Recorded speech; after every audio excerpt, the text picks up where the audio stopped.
Descendiente de un magnate de los medios, la historia de Patty Hearst revolucionó el mundo. El 4 de febrero de 1974 fue secuestrada y 2 meses después reapareció, ametralladora en mano, en el robo de un banco. Todos quisieron encontrar una explicación a esta transformación. ¿Qué sucedió durante su cautiverio? ¿Por qué cambió? Su caso fue una de las primeras manifestaciones del síndrome de Estocolmo. Esta es la historia de Patty Hearst, la heredera millonaria que se hizo terrorista.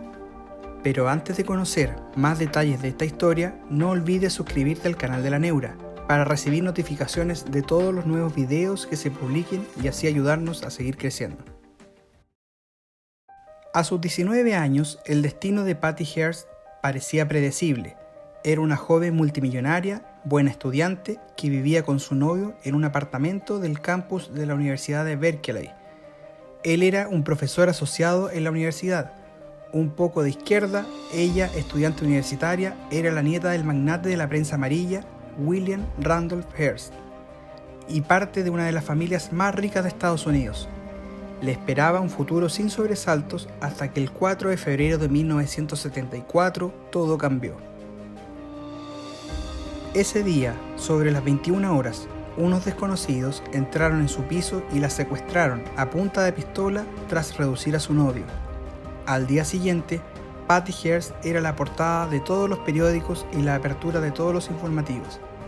La nieta de uno de los hombres más poderosos de Estados Unidos había sido secuestrada. El secuestro fue reivindicado inmediatamente por el Ejército Simbiótico de Liberación, una guerrilla urbana con una docena de miembros cuyo objetivo era derrocar la dictadura corporativa del gobierno de Richard Nixon. Los miembros del SLA empezaron entonces su estrategia de extorsión de la familia Hearst. Pedían a las autoridades la liberación de 2 de sus miembros que habían sido arrestados por una supuesta implicación en un asesinato, y exigían a los Hearst que donaran parte de su fortuna a los más pobres. En concreto, pedían una cesta de comida de calidad por el valor de $70 para todos los californianos pobres. La familia gastó $2 millones en un reparto de comida que resultó caótico y donde se produjeron saqueos. Molestos por cómo había salido el reparto y por la mala calidad de la comida distribuida, los secuestradores exigieron una inversión de $4 millones más y las negociaciones se rompieron. Patty Hearst apareció en una grabación para anunciar que se había unido a la guerrilla y que a partir de entonces se llamaría Tania, en honor a la compañera del comandante Che Guevara, que utilizaba el mismo alias. «Patria o muerte, venceremos», sentenciaba Patty en el final de la grabación. A las redacciones de los medios de comunicación llegó también la foto de la nueva guerrillera posando con ropa militar, con el gesto impasible y portando una ametralladora. Detrás, la bandera de la insignia del SLA, una serpiente de 7 cabezas. La familia no se había recuperado aún del shock cuando 10 días más tarde los medios se inundaban de otras imágenes. Patty Hearst, fusil en puño, asaltaba un banco en San Francisco junto a otros miembros del SLA. A partir de entonces, Patty pasó a ser tratada como una criminal común por parte de las autoridades. El 16 de mayo, Patty se vio involucrada en un tiroteo en una tienda de Los Ángeles que miembros del SLA intentaban robar.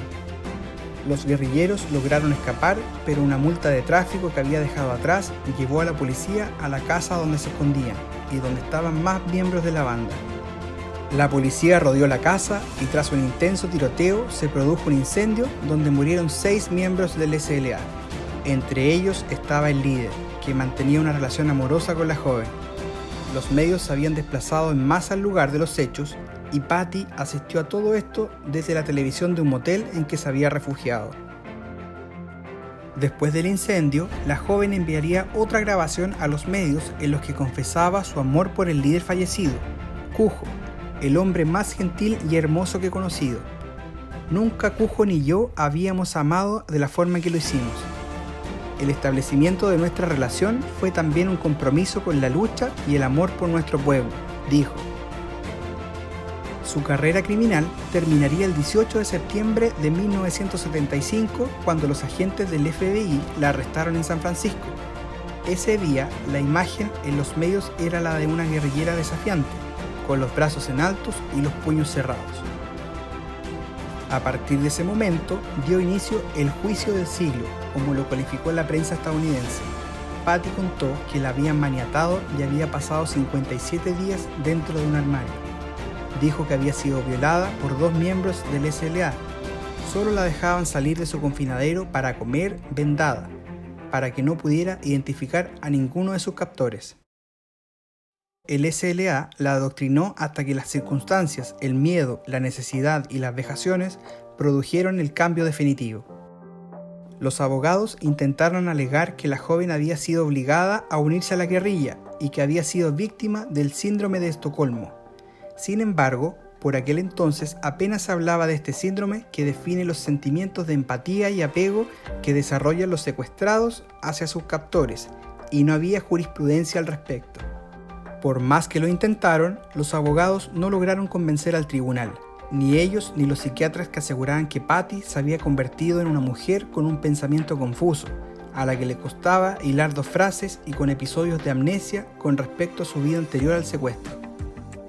Patty Hearst fue condenada a 35 años de cárcel, que tras las apelaciones se quedaron en 7, de los que tan solo cumplió 22 meses, después de que el presidente Jimmy Carter le conmutara la pena en 1979. El año 2001, Bill Clinton le ofreció el indulto, restituyéndole todos sus derechos civiles. 2 meses después de recuperar la libertad, Patty Hearst se casó con uno de sus guardaespaldas, con quien tuvo 2 hijas. Durante todo este tiempo se ha mantenido dedicada a trabajar en instituciones benéficas, ha tenido papeles en algunas series de televisión y películas y ha escrito un libro de sus memorias. ¿Qué te pareció esta increíble historia? ¿Te gustó el video? Si es así, por favor, ayúdanos a seguir creciendo y suscríbete al canal para estar al día con todos los nuevos videos y noticias que vayamos subiendo.